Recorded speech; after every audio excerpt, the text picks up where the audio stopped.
Thank you for joining in, honey. You're welcome. And welcome to the Ketchup Corner. What the? Did you forget the name? I wasn't sure what I was You going. blanked so hard for a second. I was going to say welcome to the next episode, and then I was going to say welcome to the Ketchup Corner, and then I ended up saying the Ketchup Corner. Welcome to the next corner. Or the catch-up episode. However you prefer. We are talking about a show that has been near and dear to our hearts. Another show that Benson has introduced me to. It's one of my favorite pieces of media of all time. It has some of my favorite characters of all time, and we have gone to see this show in concert twice. Hoping for a third. And we're talking about Avatar: The Last Airbender. Even if you're not into, like, anime or, like, animated shows, this seems to be a show that everybody has seen at least once. Yes, absolutely. Even in clips, you know, it's notorious around the internet for specific stuff, for surely. But what is Avatar: The Last Airbender, honey? You want to explain to the audience this one? We've actually already kind of talked about this show on this podcast by talking about the live-action movie. That we hated. Yes. But this show is about Aang, who is... Ong. It's Ong. Get the fuck out of Sokka. Get out of my podcast. I'm surprised they didn't call Katara cataracts. Zuko is Sucko. That's what I said. Zaku. Zaku, no, I say Sucko, like Kirby. Anyways. Appa is Apawa. Momo is Mumu. Momo wasn't even in it. Iro. General Okay. Uncle Iro. Okay. So the Boulder. He wasn't in it either. I know. I think there might have been a chance for a second movie, but womp I think womp. there was supposed to be. Good. I'm surprised. I'm glad it didn't. But Avatar is about Aang, who is the last airbender. Yes. Why is he the last airbender, honey? Because he was frozen in time for many years. 100 years. Many years. 100 years. Which is a lot. Okay. Why does that matter, though? What happened in 100 years? And in that time, all of the airbenders have since passed away. Do you want to say actually what happened? They died. How'd they die, honey? They died. They got killed in a genocide. Uh-huh. Yeah. Well, I didn't want to say that. I'll say it. I don't give a fuck about YouTube guidelines. And he is the Avatar. Before he ended up getting frozen in time, he discovered that he was the Avatar. And what is an Avatar, honey? Master of all four elements. He's That's the supposed only to bring... one. Shut the fuck up. Master of all four elements who's supposed to bring peace and harmony to the world. And he says, I don't want to do that. I'm just a kid. Flies away on his bison, freezes in ice, and because he technically doesn't die, this freezes the Avatar cycle, which means the next Avatar cannot be born. So, with that in mind, there's no Avatar, which means the Fire Nation commits many genocides and many massacres, including against the air nomads, because everyone knows the Avatar cycle and the Fire Nation being conquestors was like, yo, next Avatar is probably an air nomad. Let's go fuck them up. And they sure did. So here we are now, 100 years later, after the Avatar has finally awoken. That's it. Yeah, as Benson... At its basic plot. Yeah, as Benson said, the Four Nations have lived in peace up until this point, until the Fire Nation... attacked. Decided they were gonna come fuck shit up. Yeah. Yeah, quite literally. Uh-huh. Yeah, so... go ahead, honey. Give me your thoughts. Oh my goodness, I love this show. I have not ventured into Korra yet because I am not done with these characters. And we can talk about it in a little bit, but just the way this show ended off, well, it was a good ending point. There were so many unanswered questions. Which they continued in comics. But it's not the same. Womp womp, pick up a book. It's if you don't have a channel I've already read it. You don't know what happens. I still feel satisfied. As a longtime fan. Yeah. Just gonna put that out there. But like I said, this has some of my favorite characters, so we can talk about characters first. Obviously, there's Aang, who is the Avatar. Ong. And he really starts to come into his own. Like, he doesn't want to be the Avatar at first. He just wants to be a regular kid. And we pick up pretty much where he left off, where he is kind of resigned to his fate. Like, he still doesn't like it, but at this point he's like, I'm the only one left. I kind of have to. And then we have Katara, who is one of the ones that finds him frozen in ice. Sovereign Water Tribe. Yes, she wants to be a waterbender. Yeah. I mean, she's from the Sovereign Water Tribe, so, you know, at that point, you got two options. Waterbender, or just fucking stay there, you know? There's not a lot of fire in the South. I should probably point that out. There's a lot of ice. And then we have Sokka, who is her brother, who is not a bender of any kind. He's just really there for comedic relief, which is something that we talked about when we were talking about the movie, because he's not funny in the movie at all. Yeah. Yeah. And then we have Iroh, who is my favorite character of all time. Wait, you just skipped over one of the biggest members. I'm getting to him. No, the biggest members of Team Avatar before him. You went over Toph. We haven't introduced Toph yet. First of all, she was not introduced until after Iroh. Okay. My bad. Sorry. Shit. My bad. Just want to give respect to Team Avatar. Okay. I'm starting from the beginning. Okay. Shit. My bad. We have Iroh, who is my favorite character in this show. By all means, that man is high as fuck. Okay. He's obsessed with tea. We all know what tea means. That man is high as fuck, and you can't tell me otherwise. Yeah, I guess. Who else do we have, honey? No, go ahead. You continue on your little merry path. Go ahead. Just disrespect the blind one, why don't you? I was getting there. Go ahead. But I'm going for the basics first. Bitch, what the fuck what do you mean she ain't basic? She's not at the beginning. We Okay. don't get her introduction. Go ahead, until introduce later. that, Jordan. And then we have Zuko. Zuko is the main... Zuko. Oh my god, I fucking hate you. Zuko is the main villain, but like he's not really a villain. He's just like a teenage boy who wants his honor back after he got punched in the face and scarred by his father for speaking out of turn. In the face. Same thing. Yeah. He has a giant scar on his face because his father's dickhead. Yeah. And he's pretty much been cast out of the Fire Nation, and in order to regain his honor back and to win the favor of his father, he needs to capture the Avatar. Yeah. So that's where we meet him at the beginning with his really bad haircut. Oh my god. We all go through something in our lives. Get the fuck over it. Jesus Christ. Is this about the mullet? No. Are you still mad about the mullet? What do you mean the mullet? That I wouldn't let you have a mullet. No, actually, but I really am fucking mad because you making me get rid of that mullet cost me a hockey championship. No, first of all, I said you could keep it. You got rid of it on your own. I did not get rid of it on my own, Just because actually. I did not like it doesn't mean you need to I didn't get rid of it. But anyways, go ahead. Go ahead. Go ahead. Keep talking about the characters. And then, later down the line, we also have Toph. Toph joins a little later on in the show, and that is kind of tiny bit of a downside because she's hilarious. Like, she's not the comedic relief character. She serves more of a purpose than just being comedic relief, unlike Sokka. I mean, he does serve a purpose as well, but his purpose is more comedic relief than anything.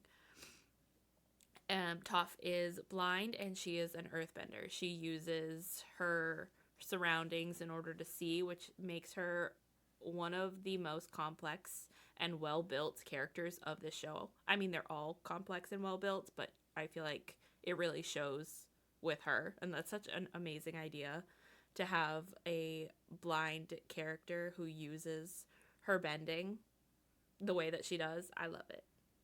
Okay. Is there anybody? Appa. Oh, Jesus. Is a sky bison who we love dearly. And Momo is a lemur. Yes. That's pretty much. He sure is. Great analysis. Momo is a lemur. Uh, I'm going into like the very basic, and you're not helping me here, so I feel like I'm just talking. Well, you got this. I feel like you're getting the gist, though. This is you talking about the show. If we want me to talk about it, you won't be able to speak for an hour, so... What else is new? What the fuck? And then we get side characters, I'm gonna just say, like Jet and Suki and... Oh, yes. What is it? There's a bunch of Kyoshi, Roku. Shout out Roku, my favorite TV app of all time. We get the spirit world. We get a giant spirit panda, obviously. The cabbage merchant. We get Boomy. We get the Earth King. We get, obviously, the Fire Lord himself. We get Azula later on and her merry, wonderful women. Her merry women, if you will. Which is also important, including Ty Lee and May, obviously. Mm-hmm. May, especially for the case of our sweet Prince Zuko here. And they all come with their own complexities. Even though they're side characters, quote-unquote, they still feel like main characters. So, talk to me about the characters. You've talked to me about the complexities. What makes this so good? I think we talked about this before, I love character-based things. And this, like, there's so much action and so much plot, but it really is about the characters. Aang and figuring out how to be a good avatar, while also trying to have mixes of just being a kid in there as well. Because he's been frozen for 100 years. So he obviously is still an 11-year-old boy at the heart of it. And like I said, Toph, love her. But Zuko as well he's a child. And he's taking on this role of capturing the avatar in order to please his father, because I'm losing my train of thought here. Because it's what he's known to do. It's what he's known to do. No, quite literally. Like, that's what he wants to do. He thinks he is his father's legacy because they're supposed to be dominators. And you know what? I'm going to step aside, because I really feel like these characters are some of the best well-written ones of all time. You already called it what it is. Sokka, he's comedic, but also he's not comedic relief. Mm-hmm. He struggles with being, technically speaking, the quote-unquote weakest of the group. And he just has a boomerang, but that's why he's so headstrong. But also like him building his sword is one of the best sequences of Book 3, because it shows that just because he does not have bending, he's not weak. He is not at all. He's far from weak, honestly.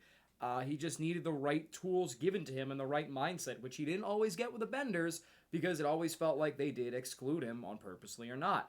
And also, he went through an arc early on, despite his comic relief, because misogyny. Very strong misogyny. Yeah. He was actually one of the characters, probably the character with the biggest growth aside from Zuko. Yeah.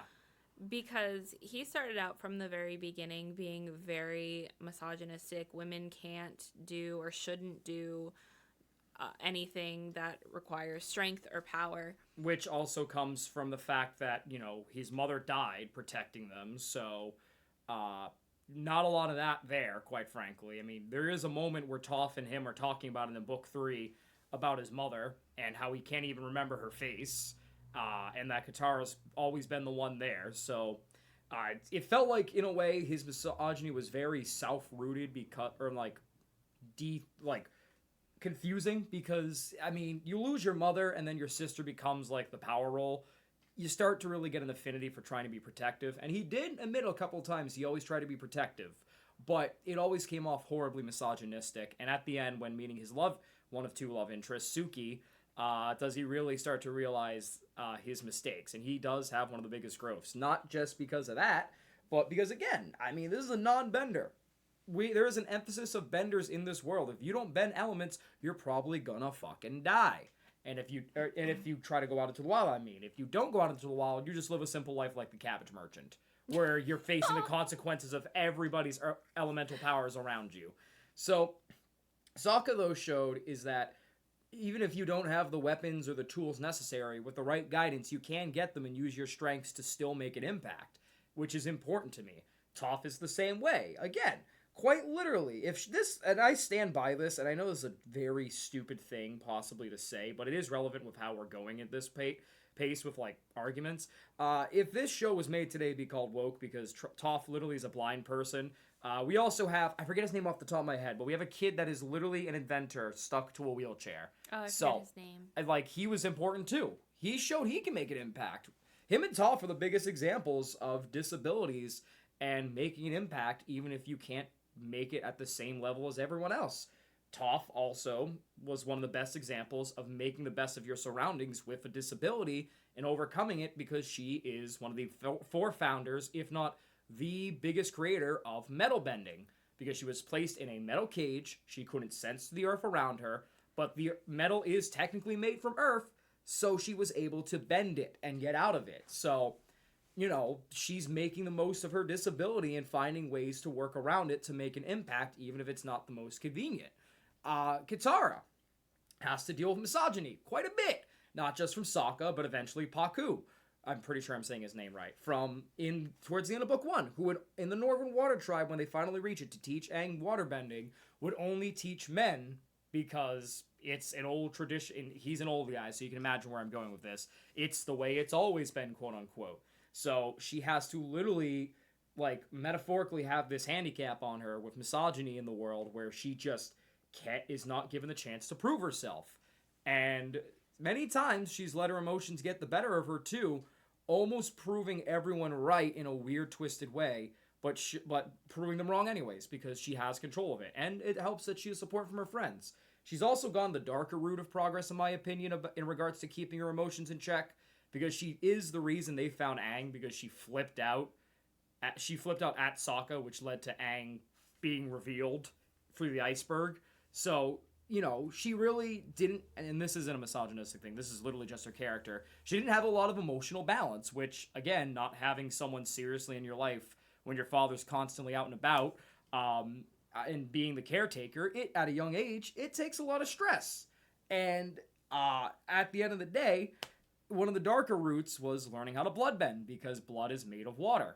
Like, she has this insanely powerful tool that she learned from a witch about bloodbending, and she almost caved in and used it to win, but then she realized she's no better than the monster. She thinks she's no better than the monster that she learned it from, and she almost did end up using it on the person that killed their mother several times.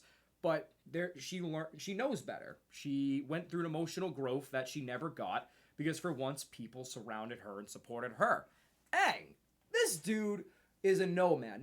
Forget the fact he's a kid. This dude is a nomad, which means he wants a peaceful lifestyle. His whole struggle isn't just, you know, what are you going to do to learn the elements, but also, from the Fire Lord's own son, what are you going to do to defeat my father? And the only the only method he's given is to just kill. Literally just fucking kill him. Every avatar was like, yo, you gotta kill him. Kyoshi was a little excited, especially.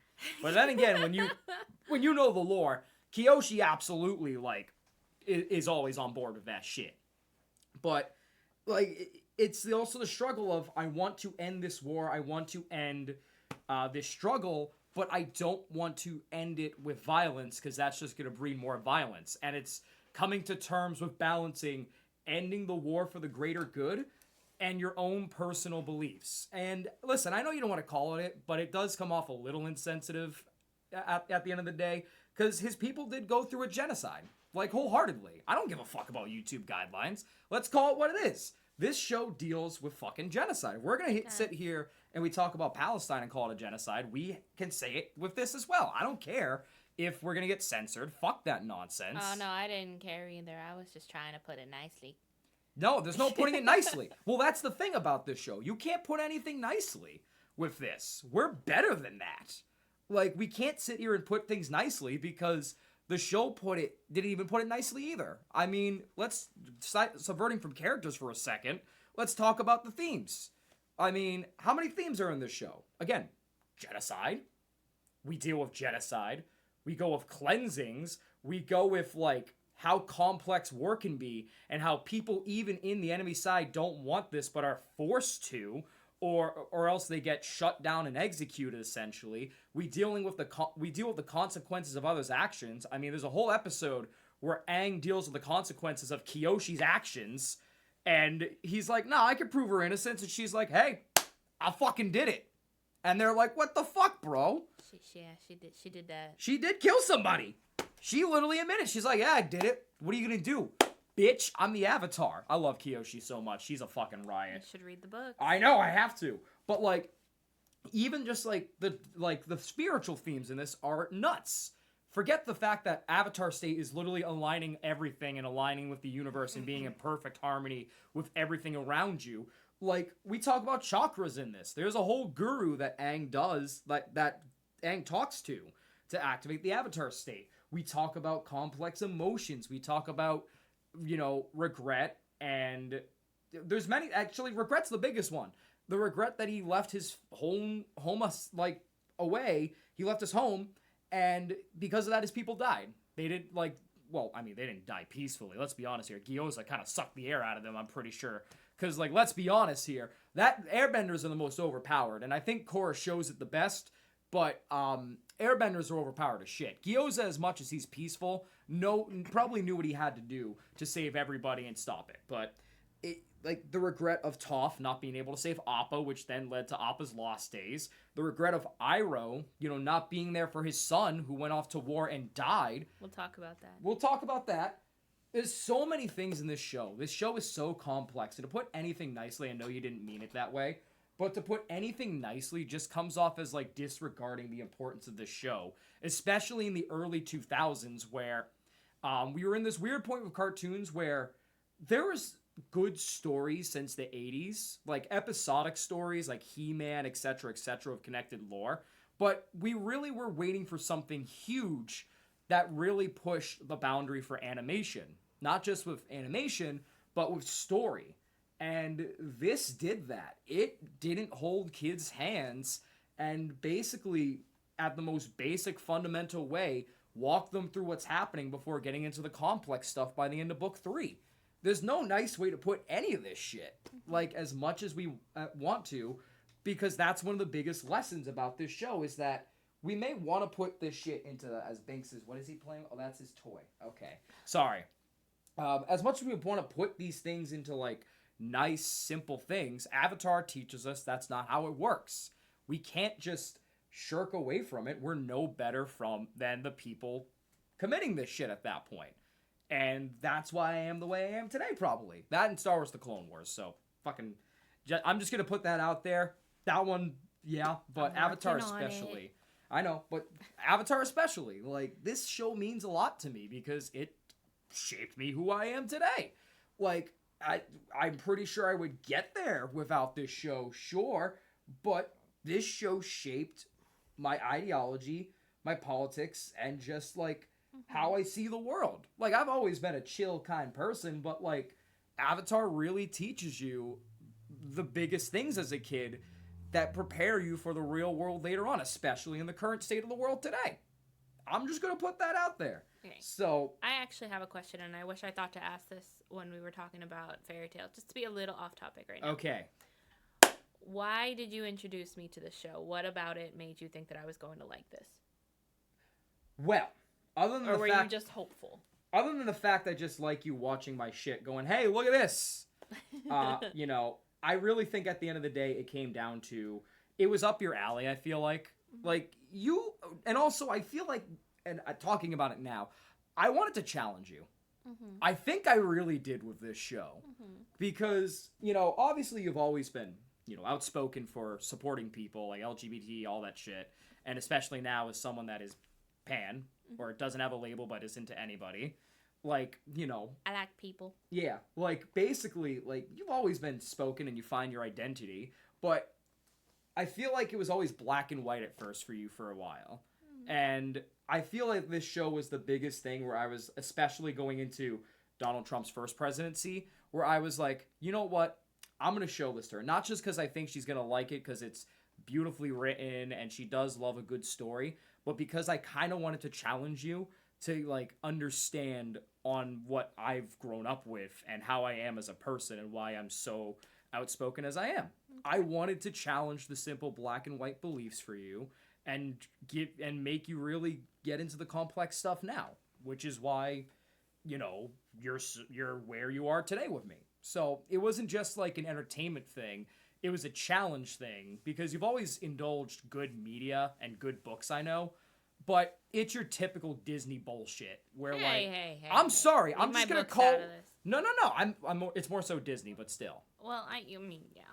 Well, even your books have like, when you've talked to me about them, have some like divots, but they're like, it's like that episode of SpongeBob where it's like the roller coaster and it's scary, but it's the baby bump and they're like, oh. Well, now I haven't talked to you about a lot of my books. Well, since Avatar, you've read more complex books for sure.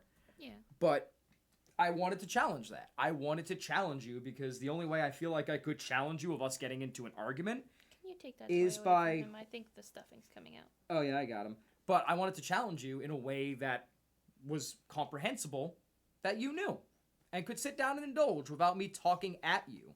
Like, I can talk at you all I want, and this is the bigger piece of the world. I can talk at you all I want, but you're not going to be able to understand it unless it's in a way that I feel like you could sit down and digest. And I feel like a show like this is a good way to do it. Oh. So, yeah, I get, like, again, I don't know how much I can say it. I just wanted to challenge you. Okay. Because as much, like, our early relationship, let's talk about it, I guess. We got into fights a lot. We did. Well, yes, but that has nothing to do with this podcast. No, it doesn't, but it's a very important factor into why I chose the show. Because for a while, we had some different... Like, we've been through some serious stuff, and, like, we just didn't get to communicate it properly, which is both our fault. So, but we've grown since then, and we've been able to listen and stuff. But one of the early ways I feel like I could get you to listen to my side of things was through media. Because we started watching stuff like Dexter, and as we started to, like, healthfully develop communication and get past old issues we had from past relationships, I still felt like the biggest one that was hard to talk about, especially because it always reasonably drained you, but it was conversations needed to be had, was the world around us and the politics of it. So I was like, this could be a good show for it. And I was right. Because not only do you love this show, but I feel like evolving with it, you've become more aware of the world around you more than ever. Mm-hmm. Yeah. What? I mean, I don't completely disagree, but I also think you're selling me a little short. Oh, I'm not trying to sell you short. I'm not trying to. Let me just put that out there. Yeah, no, I get exactly what you're saying and like where it's coming from that point of view. But like, yes, this was one of my first experiences dealing with this kind of show, but I wasn't completely like unaware. No, you weren't completely. I guess that's the wrong way. You weren't completely unaware, but like it just felt like it was like not a blind eye, but like just a thing that you just wanted to avoid talking about. Which it was. I was incredibly uncomfortable, but dealing with these kind of things, like, they're supposed to make you uncomfortable, and like that's the point. Yeah. And while this show definitely shows you a little bit of like that uncomfortableness, I mean, like that's the whole point of it. It is. Like Aang, again, a child, an 11-year-old, when he found out that he was the Avatar, still is mourning the childhood that he did not get to see, and he's being brought into this politics. That's purposeful. There's a reason he's an 11-year-old Avatar dealing with these politics. He does not want to do it, but this is his way of growing into adulthood. And unfortunately, he is being ripped away from his childhood. Yeah. But it's what needs to be done, unfortunately. And it is humbling in a way for us, the privilege where we are, because while we deal with shit here in America, obviously, it's not like Palestine, it's not like Ukraine, it's not like Sudan, it's not like the Congo, it's not like anywhere that's war-riddled or absolutely subjected to horrible leadership and bombardments from other nations trying to take over. Mm-hmm. So it's humbling in a way from our perspective to feel this uncomfortableness because, as adults, because shit, we should be uncomfortable. Because it's happening in the real world. And Avatar feels like a really good preparation for it with some funny ha-ha moments. Like, yeah, there's there's some moments that they're like, oh my god, and also animal cruelty. There's some emphasis on nature and animal cruelty, like the Swamp Bros and their connection with the swamp and their swamp monster. There's also obviously Appa's Lost Days and like using this bison as a circus animal. There's some other themes in there too, but those are the like. But again, it's a complex show that takes things at its core, basic ideology for the first book and a half, and then really makes it complex later on. Like book 3, again, you meet these kids in the Fire Nation while Aang and Katara and Sokka are like pretending to be Fire Nation people penetrating from the inside. You meet these kids that don't even know what dancing is. They're just kids. And they're raised to be nationalists, but like they do get a little bit of rebellion in them because Aang hosts a footloose type party. That's literally it. Yeah. So, and it does it in a very interesting way that I won't say there are ways where like it handles it maturely, but there are ways where it handles it semi-maturely with a little bit of silliness to deviate. And I feel like that's the biggest thing about Avatar, going back to the theme of balance. It balances perfectly. Like, there are some really horrible moments in here. Jet dying, bossing Say in the Secret Service, essentially. Azula, for like preemptive striking Aang before he could even think. Again, Iroh and his son, Appa being kidnapped. There's some serious moments in here that are the core themes, but there's a balance with like lesser themes that tie to that serious theme that allow a little bit of silliness instead of feeling like a ha-ha gag. Well, except for the fucking Great Divide, but we all know about that one. I'm not going to bash that episode too much. It's okay. Serves no purpose. I'm not going to bash it this time. It's been done to death. But it's a beautiful show in that regard. And again, it also shows really great Eastern cultures and religions at the same time. It's done very tastefully, in my opinion. And a lot of character choices and designs are on purpose to make you look at the world around you too, which I thought was fantastic. So, yeah, I'm gonna stop. This is fairy tale times 50. I'm gonna stop talking for a second. You want to say your pieces real quick? It's quickly become a comfort show, even though like I use comfort show loosely because this isn't comfort. I mean, it is in a lot of ways, but it also isn't, because it does deal with those harder topics. Almost every episode revolves to it in some way. Exactly. But and like this is also one of those shows that I can look at and use against the argument of like animation is for kids. While this show like is kind of like you can watch it with your children, it's one of those things where anybody can enjoy, and you can enjoy it even more as you're growing up, and you can understand my father loved it. The themes behind it. My father loved it growing up. That was one of his favorite shows. Yeah. Interesting. He loved it. We would all watch it. I remember watching the finale and bawling my eyes out, and he was having like a great time. Oh, wow. Not at me bawling my eyes out. Like, time out. Wait a minute. Not at that. At the show. Time out. Not that. I had to clarify. Carry on. I had to say that. My bad. Shout out my pops. Great guy. Would not laugh at me crying. Unless it was like a jump scare thing. But, we all laugh at that. Continue on. I mean, he might. He's not Fire Lord Ozai. Please continue. I don't even remember where I was. You were talking about the show and, like, the themes and yeah. its maturity and comfortness for you. Like, it's a comfort show. It is, because there's just so much comfort you find in these characters. And at the end of the day, like, even when times are getting tough and there's a lot of conflict and there's a lot of questions and not quite understanding, at the end of the day, these characters are going to come through. You would hope so, yeah. There's moments where it feels like they won't.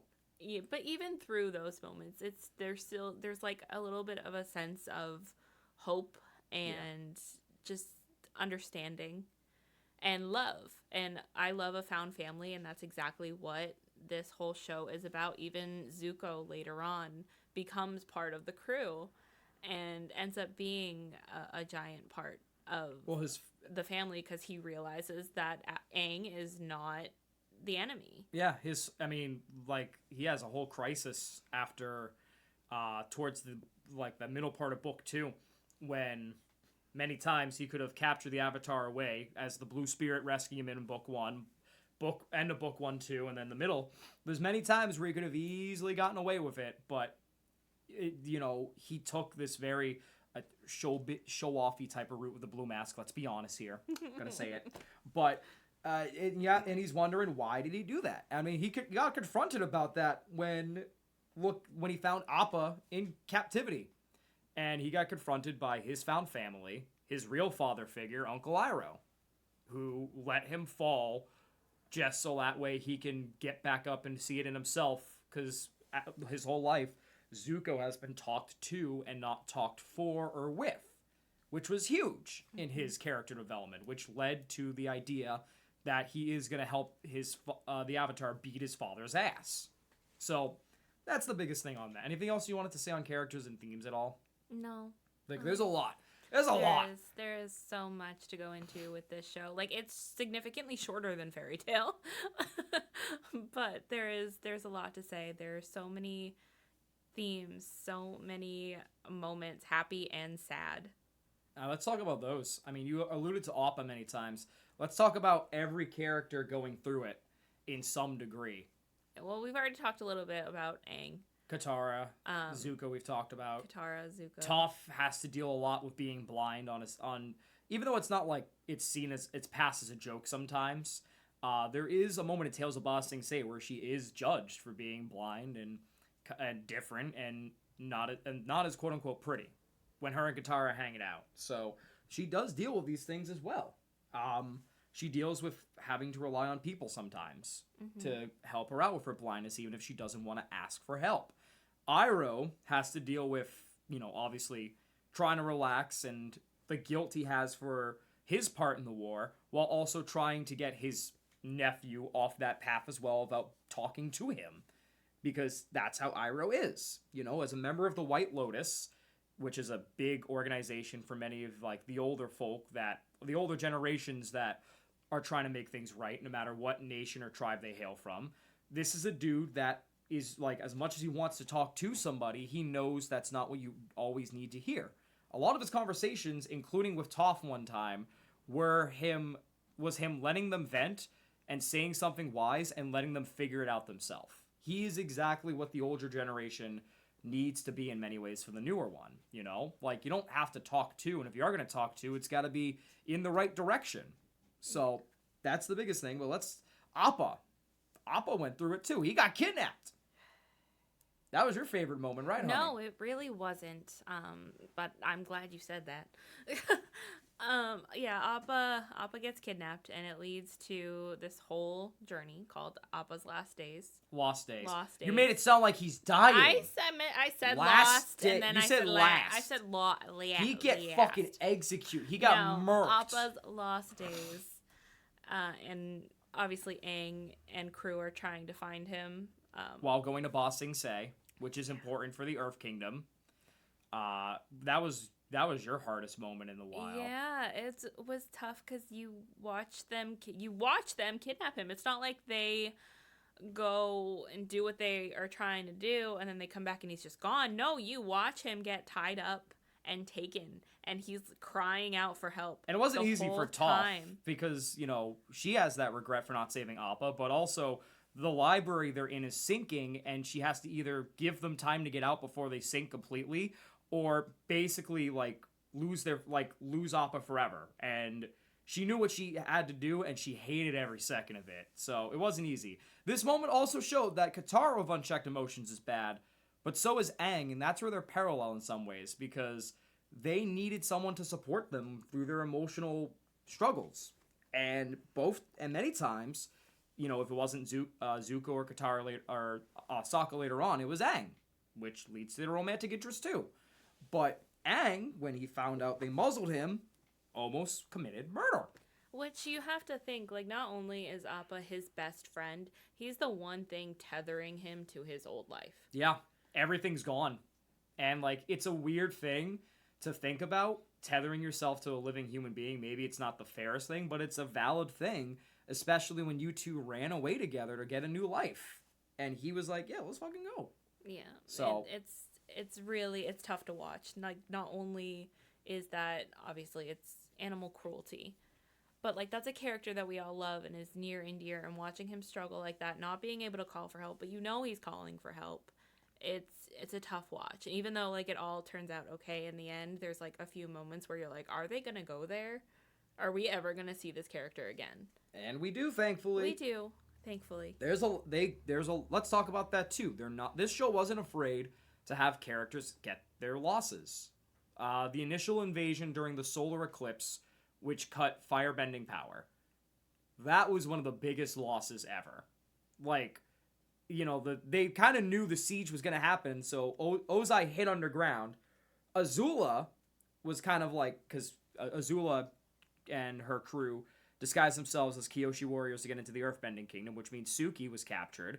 Azula kept the Team Avatar from finding her father by getting under the skin with something like that, knowing fully well it would give them time.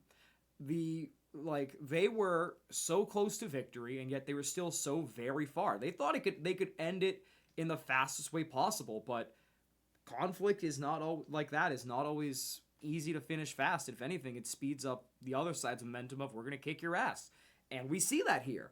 Like, the solar eclipse is gone, and the older generation stays behind to let the kids be free, and the older gen, including Katara and Sokka's father, gets captured. They all get captured and are held hostage. We don't even know what happens to them. We just know they were abandoned, or not abandoned completely, but you know what I mean. Mm-hmm. They got left behind because they wanted to create a diversion for the kids. So we don't know if they died, knowing the Fire Nation's ruthlessness. We don't know if they're captured. We don't know what happens until we do get the confirmation they're being held in a prison. That was one of the biggest losses. Well, one of. The biggest loss beforehand was the Earth Kingdom falling. That was brutal. And I think that was a complex theme of how a civilization falls discreetly until it's finally it's Padme's thing where it's like how our democracy dies with thunderous applause. Like, it died from within, and yeah, it was more, discreet in the Earth Kingdom sense, with the Dali and Azula infiltrating and taking over, and they finally conquer Ba Sing Se without taking down the wall, etc. But it still went down in thunderous applause with Azula's support, because in Book 3, we do see Zuko and Azula being praised for their efforts. So democracy did die with thunderous applause. One element got captured by the other element died, and there's only water left, and it's barely surviving in two separate fronts. So it was a huge loss, given that Aang almost died because of this. There was a lot. He got separated from the Avatar state, too, because he got killed mid-Avatar state. Azula was cold for that. That was like anime power-up interruption that a lot of us wait for. Like, that was the coldest fucking moment. It was literally where you see the anime roots take place, because anime has this thing where, like, they let you power up. They don't attack right away most of the time. Not here. No. Azula said, I don't fucking care. Shivved the dude. Straight in the back. Yeah, we haven't talked a lot about Azula. She's Zuko's sister. Mm-hmm. And we see the exact opposite of Zuko's growth in her. We see a descent into madness. Because she never had the guidance of Iroh. No. Well, she didn't have any guidance other than the guidance of her father. Exactly. And all she wants... Like, she's similar to Zuko in a lot of ways because she wants that approval. And, of course, their father shows that in some sick fucking ways. Yep. And that's all she really wants. And, like, if she's not getting that attention, she goes fucking crazy. I mean... Their mother. We haven't talked about their mother, because their mother was the biggest part of this. She got banished, essentially, we find out. And we have literally no idea what happens to her in the show. We do get answers. In the comics. We do. But Zuko and her were close. Azula was there. And Azula kind of took that as, oh, you feared me. And in her own psychosis breakdown towards the end of Book 3, towards the climatic showdown, it's her grappling with herself, in the form of her mother. Like, obviously, like, oh, you fear me. And she's like, no, I love you. Like, Azula knew deep down it wasn't fear. It was just difference. And she was jealous of the closeness with her and Zuko. She wanted every attention on her. So, and she got it in her father, at least, which led to the character we see. And listen, Listen, say what you want about Azula. I think she's the biggest case where I feel like you can pity the character a little bit because she really did not have the proper growth and maturity that Zuko did. She was stuck being in the nationalist type of thing like her father. She was stuck. She was one of the people stuck growing up thinking everything they did was right. And everything that she did was right. And it all came crumbling down. And it made her break down in her defeat like the most uncomfortable thing in a while. Like, you don't know if you should cry or like cringe a little in sheer shock. You don't know what you should do. Like, it's, again, it takes the basic ideology of Azula and finally brings its full complex form in the final battle. Mm-hmm. It was damn good. Yeah, it's one of those, again, another example of this show is not afraid to go there, because they easily could have given her a Zuko arc where they made her remorseful and made her understanding and changed her personality. No, they showed her descending into madness and just becoming completely mad by the end of it. There was no redemption for her. You feel a little sad for her towards the end, but she's not a redeemable character because she does not learn from her mistakes. And it's interesting because if they kept going, I don't know how it is in the comics, if they kept going, she could eventually get that redemption because maybe they give her the chance finally. But in this show, there is no redemption. Mm-hmm. So I think that's interesting in regard because it's never black and white with good and bad. Like, there is evil at its core, but not everyone is in there is completely evil. Some are completely evil, obviously. The lava, the boy, I forget the name, like that mocked the Avatars, the theater troupe. Like, it began as a silly parody and recap of like everything that happened in the show, sure, but at the end it becomes a nationalist show because everybody was cheering for what they thought was going to be the Avatar's inevitable defeat. Like, but then you're reminded though, not everyone is like that when you look at the kids that Aang hangs out with when he's in school. Mm-hmm. Which was fucking hysterical, by the way. But that's just how it is. It's so interesting to me. Like, there is also the other side where there's good intent trying to fight the Fire Nation, but at what cost? Jet. Oh, Jet. Yeah. What a character. Listen, he's so interesting. But again, he's so interesting because he's a non-bender that you could say is like an eco-terrorist or just terror in general, quote-unquote. But he's trying to do the right thing, but he's harming people that aren't, that are technically innocent. So is he doing the right thing? Is it the wrong approach? That's what makes you think about it. Like, and it makes you think about it early on as we get deeper into the show. And it's fascinating in that regard. But, again, we're going so hard into this. Any other thoughts you have about any of that before I ask you any other questions? No, ask me more questions. Okay, how about the animation? Oh, the animation is phenomenal. It gets better, for sure. Yeah, it's... Book 1 was a little rough. It looks so simple, but there's so much that they can do with it. It's a whole world, and this is another case like in Fairy Tale. The world feels alive. The animals are nuts. The animals. Fucking giant turtles, lion turtles. They got giant badgers. Yeah. They got... hippies singing Secret Tunnel. Secret Tunnel. Fucking amazing shit. You got, like, turtle ducks. You got your dragons, obviously. Eastern dragons. It's a really evolved world. And again, the sky bison. Those are awesome as well. Beautiful. Like, beautiful. We have a book of the creatures of Avatar, and it really, I feel like, does a huge service to how intense this world can be. Oh, yeah. It's a beautiful world. It's so complex, so dynamic. Not including the spirit world either. Oh, no, yeah. That's another level. That's a whole world in itself. Oh, which explored even more in Korra, so depending on how you feel about that, give or take, I guess. But it's a really beautiful world, and it is a player much like Fairy Tail, which is why I also thought you would like this show, because, it really, you do like worlds as a player. I do. So, and this was huge. The elements themselves are players, Yeah. Like, even if they're not talking, like, I'm a talking rock, like, they're living and breathing. You are taught the world is living and breathing around you, and you are just nothing but a vessel for it to move around. Whether it's for good or bad is up to you. And it's very awesome in that regard. what else is there? We talked about the anime. The animation did get better though. Book It did. 1 is a little rough. I hate to say it. Yeah. It was a little rough, but it did get better. Book 3 is just the pinnacle of it all though. Yes. Holy shit, is that just gorgeous in that regard. The voice acting's amazing. Everybody does a phenomenal job. Shout out the lion turtle though for being fucking drowned out with reverb. Yeah. If it wasn't for subtitles, it'd be like, huh? Yeah. Like, that's the wild part.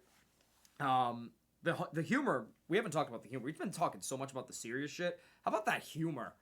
Oh my god, my favorite joke, one of my favorite jokes, going back to Toph, and her trying to be helpful, but her and thinking, oh my god, I don't need help, is when they're hanging up posters for looking for Appa, and Sokka's like, oh, do you want to come with me real quick? And she's like, why? Just because I'm blind and don't think I could see anything? She rips the poster, slaps it on the wall, and she goes, it's backwards, isn't it?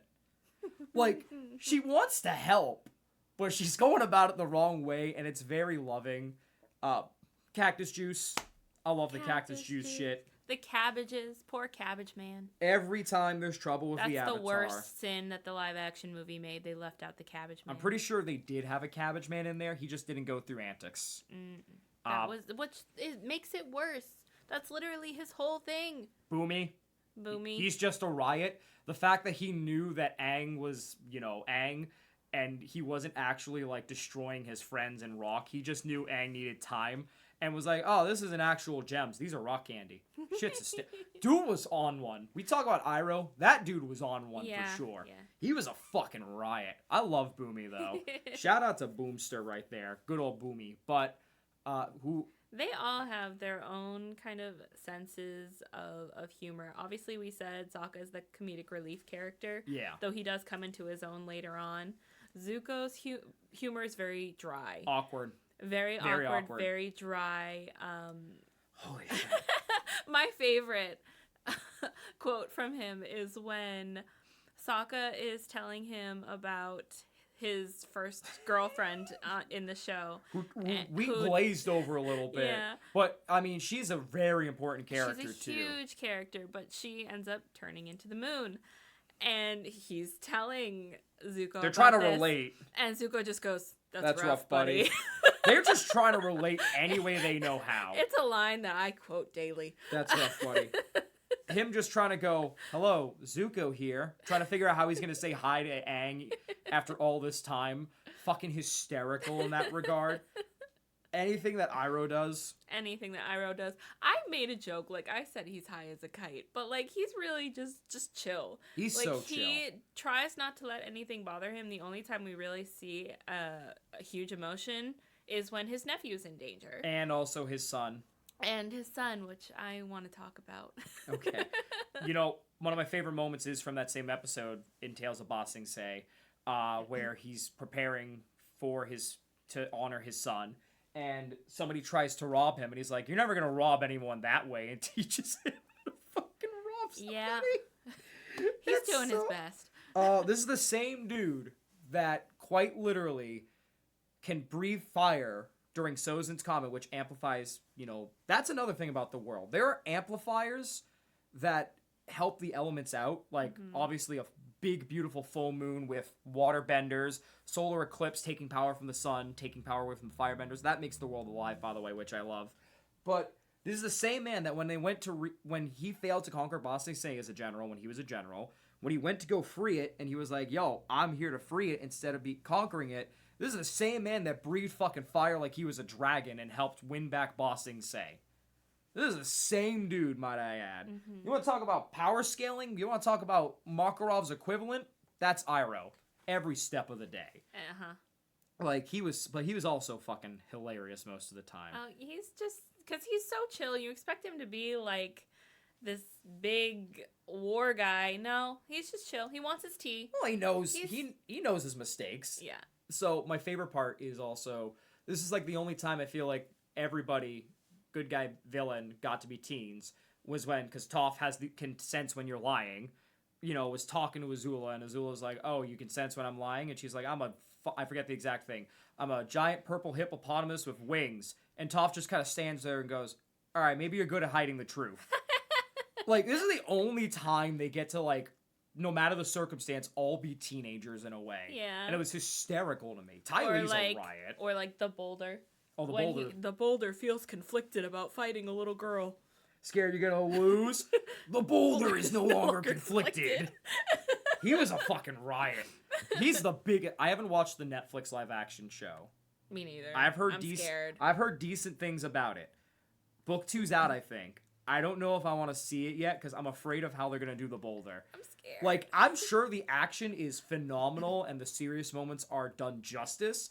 I'm just worried the humor will not be up to par because the fucking boulder is a one-of-a-kind thing that you just need to get right. You really do.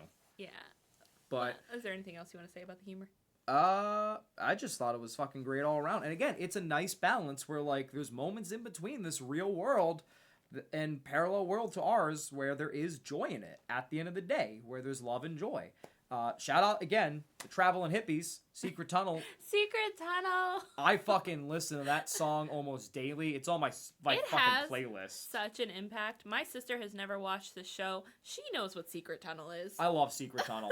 You know you've made it big when you made a silly ass song and you got a whole theater singing it out loud at the top of the lungs. Twice when we went. Yeah, well, it's Secret Tunnel. It's Secret Tunnel, but like, I mean, shit, you know.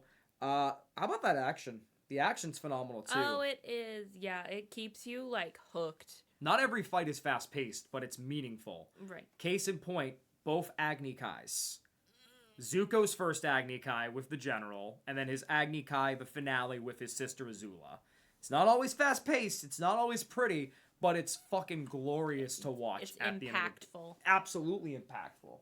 It serves such an amazing purpose. Like, and every element has their own fighting style. Water is very fluid and fast, but like it's not defensive. It's offensive and chipping away at you, like magic and you know D&D. Fire is just straight. You know, it's that interesting balance, but it's more aggressive. Earth literally is just punching you in the face with hard shit, and then air is like strategic, like using defense to turn into offense. But if you really get an airbender going, they can absolutely fuck you up, as we find out in Korra. I cannot wait for you to get to book 3 in Korra, because it's my biggest situation where it's like, damn, what if airbenders didn't want to be peaceful? I'll just leave it at that. I can't wait to get to episode 1 of Korra. Oh, I can't wait. I haven't gotten there yet. No, you haven't. But the action's really good in this, all throughout. It's phenomenal. And love this show. And the finale just showcases everything in the most beautiful way. How about that music too, though? Oh, the soundtrack is so amazing. Again, it definitely okay. The soundtrack is amazing in and of itself while watching the show. But if you get the opportunity to go see this show in concert, yes, please do. It's so worth it. Literally, nothing changed from the first time we saw it to the second time we saw it. Yep. It was literally the exact same orchestra. But I mean the vocals they had, the 4 people did change. So, yes. But it was for the most part the same. Like they showed the same clips, the same music. It was still an amazing show both times. Amazing. I would go see it again. It really enhances the experience so much. I'll see it every year. Beautiful. And you have not lived until you have been in a room full of other people crying at Leaves on the Vine. Can we talk about the emotions? Yes. We talked about some good emotions. We talked about the serious stuff. How about the moments that get so unfathomably sad? Appa being kidnapped is one thing. Let's talk about fucking Iroh. Yeah, there are 2 big moments in this show where you cry. You will cry. You will cry throughout the show, don't get me wrong, but these are guaranteed. Yeah, if you do not cry at these 2 scenes, you are soulless, heartless. I don't know. I don't want to know you. But obviously we talked about Appa and the feeling hopeless and watching him be taken. And then trying to find his way home, but like he's abandoned, essentially, trying to find everybody. But how about Iroh? The episode starts so happy at first. You don't know what's going on. He's planning for this big moment. And he's like, he teaches a kid, he stops a crying kid by singing Leaves from the Vine. Yeah. Very important. Because all this stuff, this build up, him saying it's a special occasion, hits you in the gut because it's his son's birthday, and as we've said before, his son died in war. And then he sings Leaves from the Vine again. And you get the real meaning. And it's so fucked up. And then as if that wasn't enough, they then show rest in peace to his voice actor. Yeah, if you don't know, there are 2 voice actors for Iroh. The first one, unfortunately, passed away, and they decided to honor him in that episode. I'm pretty sure that was from throat cancer, if I remember correctly. I could be wrong. I thought I read up on that. But it's fucking brutal. But this was a side episode. So this is an episode where... I wouldn't even call it a side episode, because it does give us closure on Appa. Right. But it was supposed to be considered a side episode. Like, if you didn't watch this, would it really have any impact on the rest of the show? Yes. Yes. Yes, it would have impact because, oh boy. But, like, this is where you really get Iroh's motivations. Up until this point, he's been considered a silly, goofy guy who doesn't really care about the war. And when he does get serious, it's pretty bad. You know you fucked up. Yeah. This is why. And this is where we see his motivations for why he is the way he is. And why he's so hard on Zuko. Because he couldn't save his son. Yeah, and it really puts Zuko into a new effect as well. That's his second son, essentially. So, it's fucking brutal. I can't even talk about it. No. Without getting the way I am. It's brutal. It's one of those things, you can watch a scene over and over and over again, and you're still going to cry every single time. Yeah. No. And watching this, like, I knew this was coming when we went to go see it We in all concert. knew. Like, it had to. I wasn't ready. I was literally trying so hard not to sob. I thought maybe it'd get a little tear out of me. No. The entire arena was sobbing. I remember my favorite will be the first show we went to, because the first show did this more than the second show. There was this beautiful moment where, you know, they were playing the instruments, and usually they show the episode title or the moment of the show on the screen.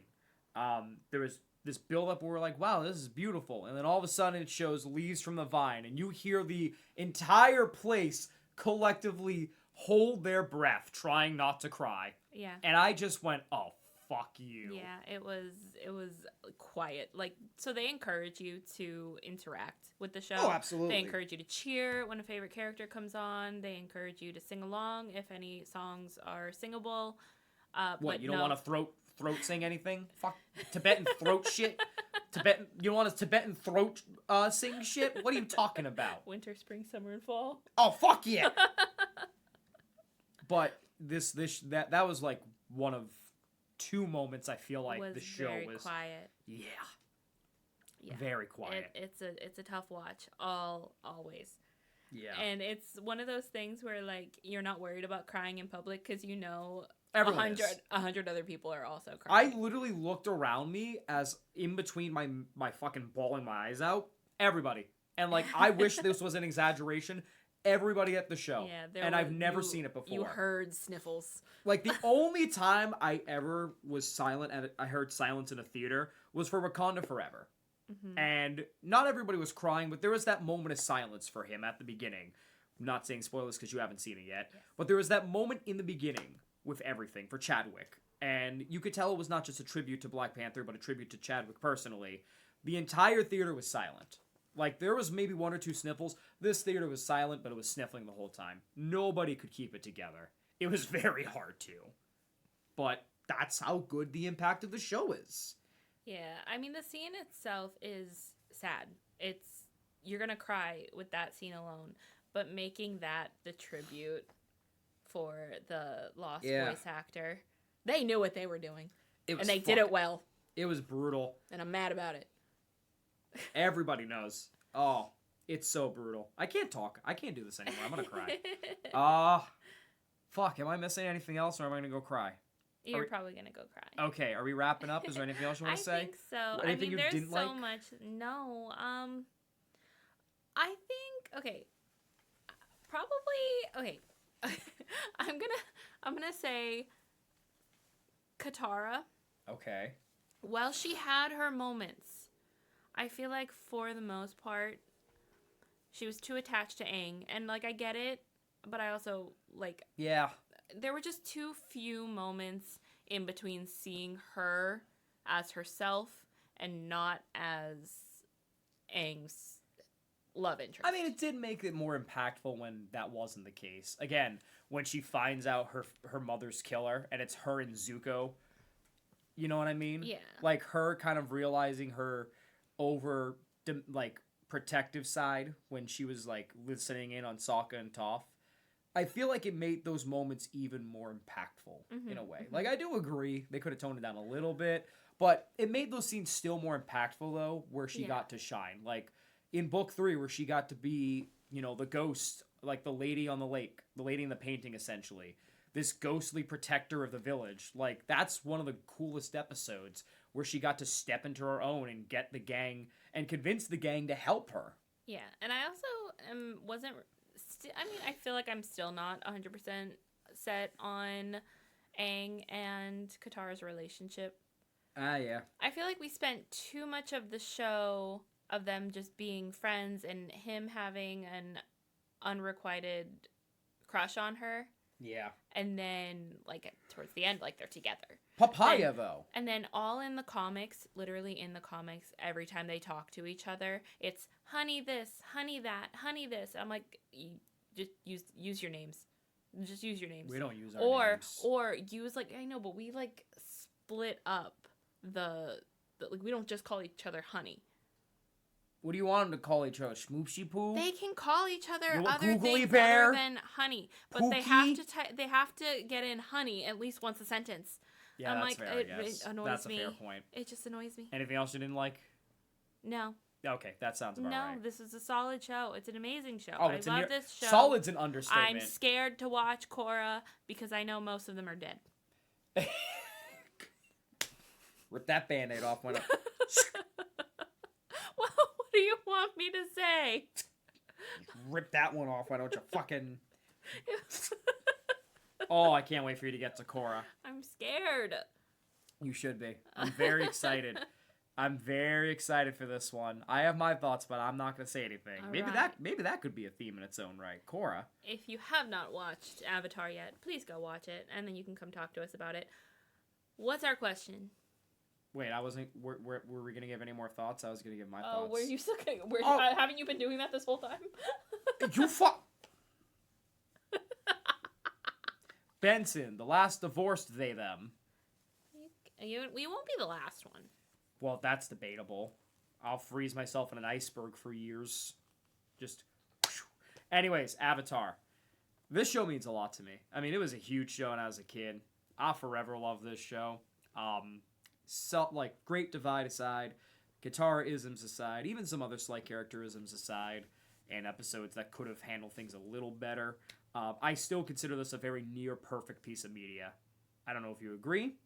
You do? I do. Okay, fair point. I think everything is handled with such care and delicacy and complexity. It really has shaped who I am. You know, it's one of the 4 horsemen of media that really shaped who I am. And if anyone says SpongeBob, I'm kicking you in the fucking dick. I meant seriously. You mean 4 elements? You said 4 horsemen, huh? I mean, Pokemon, that shaped me. Like, in all seriousness, there are many moments where I feel Ash to many degrees. This one, Avatar: The Last Airbender, Fraggle Rock has forever shaped me in who I am, as well. And I would honestly argue Fairy Tail if we're going to go as far as high school. Those 4 have shaped who I am and how I stand for things in so many ways. Even if I'm not always the most vocal about it in every post or every stream or every video, I still carry it with me wherever I go and interact with it wherever I go. I really think this show is one of the best pieces of media of all time. I'm very excited for the movie coming up. Don't watch the leaks. Please don't. I'm begging you. Yeah. Do it for the artist. Like, I know we want to stick it to Paramount and leave a message about the fact that, like, you know, we want the theatrical release that they rudely took off. But it's doing a disservice to the artist, and it's like, oh, the artist already got paid. These guys are so passionate. Like, imagine doing all that work, and it gets leaked before anyone can officially see it in proper quality. It's so brutal. And, like, say what you will about the leaks and whatever, but, like, I personally will not be watching the leaks, because I'm hoping this gets a theatrical release. And even if it doesn't, I will very happily watch it from the comfort of my home on a streaming service and giving it the love it deserves online when the artists get to see it themselves. So I don't even like watching trailers, so I'm not going to watch the leaks. yeah, thank you, honey. But in all seriousness, this show really does mean so much to me. It is one of my favorite pieces of media of all time, and it's one of my favorite ways of showcasing the world around us to someone that, like my wife, who, you know, again, I don't want to undersell her because she is very smart and very intelligent, but it was uncomfortable is the proper way to put it. But now she's more comfortable with it. So it's one of my favorite pieces of media to showcase these very serious things at a base level, but ramp it up into how it actually is in real life as the show goes on. It's a perfect escalation of conflict, a perfect escalation of themes, a really perfect escalation of character development. I have nothing but good things to say about this show and this media franchise, and I will forever love Avatar. And I don't think anytime soon anything will ever top this show as one of my favorite pieces of media of all time. I love my movies, I love everything, but honestly, it's always going to be Avatar. I will never get enough of this team in any way. Would you have divorced me if I didn't like the show? Absolutely. Absolutely. Are you serious? No, but absolutely. If you did not like this show, I feel like I'd be very sad and never show you anything again. Oh. Like, no pressure, obviously, but I probably would have shirked away from, like, spamming you with recommendations for a while. It would have been like a light scared, here's this one every once in a while. But this is my favorite. This is me. This is my ideology and my favorite piece of media and just some of my favorite characters to grow up with. I see myself in a lot of these guys, you know? I guess to add a fifth one to the media that, you know, transform me, if we're going to go into the video game side of it, Kingdom Hearts is the same way. I mean, I see myself in a lot of the characters, you know, with these struggles and trying to fight for something bigger than themselves. Sora, Aang, Zuko eventually, Katara, Sokka, Toph, Iroh to some degree have become, like, you know, I've really, Natsu going back to Fairy Tail, Gray, all of those guild members in some way, it really has shaped who I am as an adult. So, and it really does show that no matter what mistakes you make in life, you can become a better version of yourself and make a better version of the world, because nobody's perfect. I'll admit it. I was so hateful and angry for so long, like not in a way that's obviously very, very bad, you know what I mean? Like to blatantly call out racism. No, it was not that. I was just hateful. I really was. I was, you know, in environments where I felt like anger was the only way to get myself across, and it was never pretty. And I've so much evolved from that. And honestly, I think Avatar helped with that in some way, no matter how many years. So it really helped me show that there is also redemption at the end of the day, if you're willing to pursue it. So, yeah. I love the show. Yeah. It's a show that so many generations can enjoy as well. Benson's younger cousin actually started getting into the show. She's finished it by now. Proud cousin moment.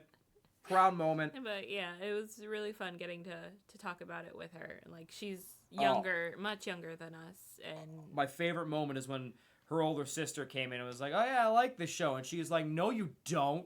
You said it looked weird, and you only watched the live action." And I'm like, "Fucking get 'em." I saw myself in that kid for a second. I was like, "That could be my daughter," and I'd be so proud. Sassy little thing. I'll fucking shout out her. I don't know if they're watching this podcast, but kid, you're fucking amazing. I just want to make that known. So. All right. Well, it is getting a little late. Yes. So. This never stopped us before, but she's got to be up for a 6 a.m. shift. Yeah. Because we're going to Boston for an Japanese festival. Festival. Which is going to be fucking amazing. So, let us know if you've watched Avatar, if you love it like we do, and who your favorite character is. What was your favorite episode? Your least favorite episode? If I see Great Divide, I'm gonna say pick another one. Pick another one. Benson's gonna ask you all the questions. I will. This is my tism. And if you are following along with us, next time we are watching another series that we started after Fairy Tale and finished before Fairy Tale.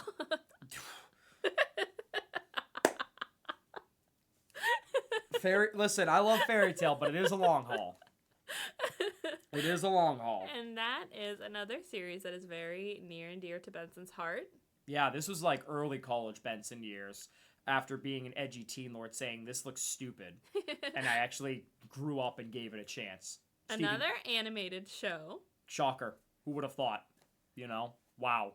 Steven Universe. Yay! It couldn't be Chowder. We haven't watched that. Yay! Oh my goodness gracious. I really almost started doing the Mung Doll memes, but I can't do that. Okay. Chowder will be there eventually. Yeah, so we will join us next time for Steven Universe. I almost said for Chowder. Benson's pick. That's a theme. Actually, it's Chowder. Oh boy, here we go. We got that to the wheel. You're watching Chowder. Oh boy. We are gonna watch Schitt's Creek before that. I said that I would watch Chowder if we watch Schitt's Creek, and we are gonna watch Schitt's Creek before that because it has to do with June's theme. Sokka dated the moon, and he took the sun. All right. Thanks so much for hanging out with us in the Ketchup Corner. We love you. We'll see Flameo, you hot man. next time. Goodbye.